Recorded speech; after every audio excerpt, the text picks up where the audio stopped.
DCO और SFC के जिला प्रबंधक की जांच में 3 पैक्सों में लटकते मिले ताले। चांदन बीसीओ और तीनों पैक्सों के अध्यक्ष और प्रबंधकों से मांगा गया स्पष्टीकरण। जिला सहकारिता पदाधिकारी मोहम्मद जैनुल आवेदीन अंसारी एवं एसएफसी के जिला प्रबंधक रंजन कुमार राजीव ने कटोरिया और चांदन प्रखंड क्षेत्र के विभिन्न पैक्सों में चल रहे धान खरीद का औचक निरीक्षण किया। इस दौरान कई पैक्सों की जांच और भौतिक सत्यापन में 3 पैक्सों में ताला लटकता हुआ पाया गया, जिसमें चांदन प्रखंड के पूर्वी कटसकरा पैक्स, उत्तरी बारने पैक्स और बड़फेरा तेतरिया पैक्स शामिल है। डीसीओ ने बताया कि नियमानुसार किसानों से धान क्रय करने को लेकर उक्त पैक्सों को जिला टास्क फोर्स से चयन किया गया था, लेकिन अब तक धान खरीद की स्थिति शून्य है। गोदाम के भौतिक सत्यापन में गोदाम पैक्स बंद पाए गए। डीसीओ ने कहा कि सभी पैक्सों को सख्त निर्देश है कि धान खरीद केंद्र खुला रखना है, धान खरीद में तेजी लानी है और धान बेचने वाले किसानों को 48 घंटे के भीतर ही 2183 रुपये प्रति क्विंटल की दर से भुगतान भी सुनिश्चित करना है। राशि से कम मूल्य पर बाजार में बेचना पड़ा।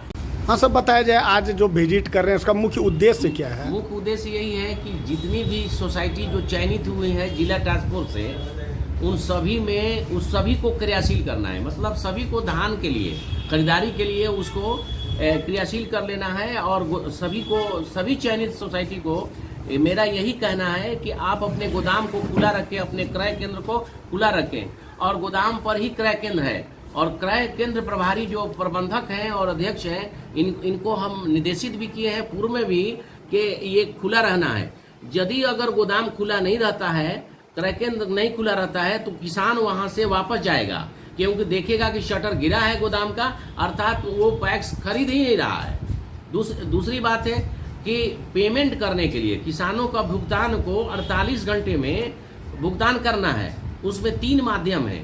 एक पहला माध्यम कि पैक्स जो है अपना एडवाइस निर्गत करेगा, उसके बाद से बीसीओ के द्वारा उसका सत्यापन किया जाएगा, धान का भंडारण का सत्यापन किया जाएगा और एडवाइस के माध्यम से उसे बैंक में एसएफसी को दिया जाएगा, बैंक में जमा किया जाएगा। एसएफसी को बैंक जो है भेजेगा और एसएफसी वहां से स्टेट फूड कॉर्पोरेशन जो बांका है, डीएम एसएफसी जो है उसको अप्रूव कर देंगे तो फिर बैंक में उसका पेमेंट के लिए किया जाएगा। ये सब प्रक्रियाएं हैं। इस प्रक्रिया में भी 48 घंटे के लगभग समय लग जाता है और हमने बैंक को भी कहा है, शाखा प्रभारी को भी बोल रहे हैं और प्रबंध निदेशक से भी मेरी बातचीत हुई है कि इसको 48 घंटे के अंदर से क्रियान्वित करा दीजिए। लेकिन इसमें सुस्ती सबसे अधिक किया जा रहा है पैक्स के द्वारा।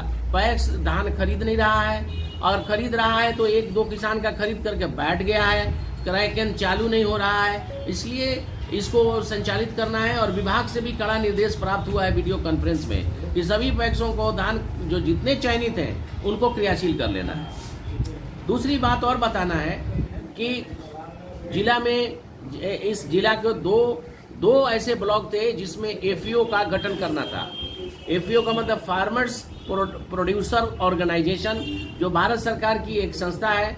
एफईओ भारत सरकार के माध्यम से बनाया जा रहा है, केंद्रीय है और एनसीडीसी उसका नोडल एजेंसी है, उसके द्वारा ये कराया जा रहा है। और रजौन ब्लॉक में 5 समितियों को एफईओ बनाने के लिए दिया गया था, जिसमें से एक सिलेक्ट हुआ है, क्योंकि ब्लॉक स्तर से जो गाइडलाइन मिला है एफईओ का, उसमें गाइडलाइन में है कि प्रत्येक ब्लॉक से एक ही पैक्स को चयनित करना है और ब्लॉक लेवल पर उसका गठन करना है। और फार्मर्स प्रोड्यूसर ऑर्गेनाइजेशन का काम है, खाद है, बीज है, एक्सपोर्ट का मैटर है और जितना भी उस प्रोडक्शन कर रहा है उसमें वो किसानों के हित के लिए काम करना है एफपीओ को।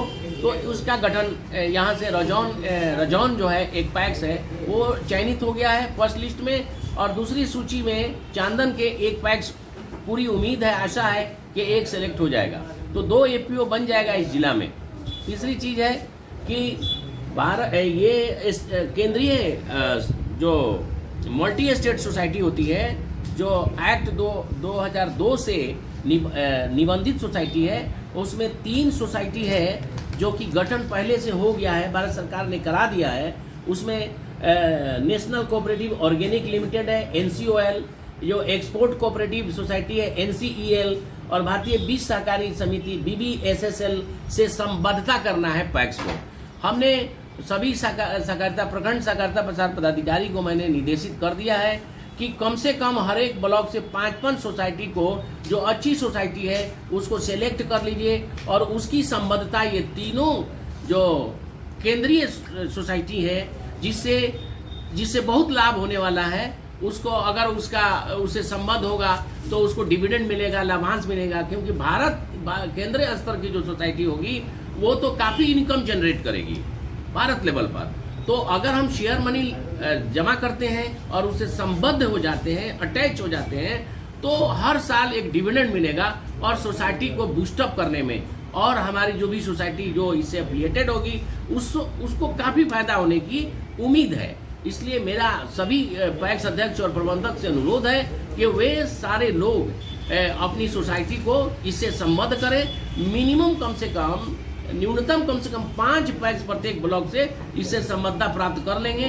और ये हमारे रजिस्ट्रार साहब और जो है हमारे श्री राजेश मीणा हमारे रजिस्ट्रार साहब ने पिछले वीडियो कॉन्फ्रेंस में कड़ा निर्देश दिया है कि इतने लंबा समय होने के बाद भी अभी तक ये सोसाइटी अभी तक एफिलिएटेड नहीं हुई, उसी प्रक्रिया में हम लोग लगे हैं। अति शीघ्र हम लोग कम से कम 5 सोसाइटी को चयनित कर रहे हैं एफिलिएशन के लिए। इसमें हम लोग की कितनी सफलता मिलती है ये। निरीक्षण के दौरान मुख्यालय BCO ओंकार कुमार, कटोरिया BCO राजेश पासवान, पैक्स अध्यक्ष जयप्रकाश वर्णवाल, अशोक प्रसाद यादव, जय किशोर गुप्ता, गुरुदयाल यादव, रामकृष्ण सिन्हा, हेमराज यादव आदि मौजूद थे। कटोरिया से दीपक चौधरी की रिपोर्ट।